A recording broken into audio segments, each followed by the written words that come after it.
In less than 2 weeks, the United States is reopening its borders to vaccinated international travelers. Great news for cities that rely on foreign tourists who spend big bucks on hotels and in stores and restaurants. Look at New York. More than 13 million international travelers came to visit the big city in the year before the pandemic.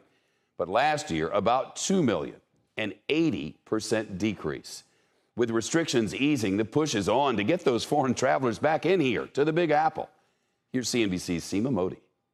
New York has a message. It's time for the show to begin! The slogan, part of the city's $30 million marketing blitz, being launched across 8 countries in hopes of wooing back international travelers like Vidal Merrick.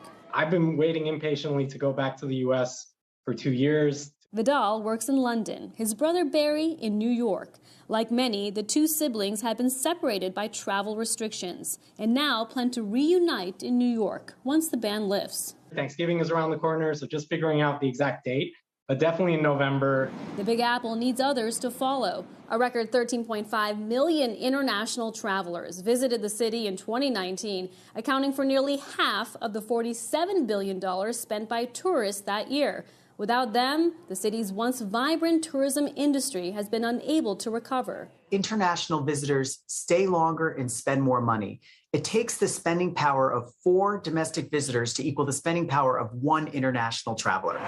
Other cities like Miami and San Francisco are also trying to attract the same tourist with advertising campaigns overseas. We know the competition is going to be fierce. There are so many destinations fighting for that same tourism dollar.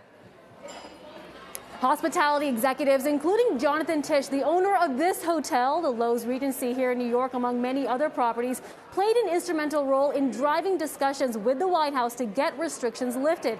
New York City now anticipating 2.8 million foreign travelers to visit this city this year. That number expected to triple by next year. We're still well below pre-pandemic levels. The industry not expecting a full recovery in hospitality for another couple years. Shep?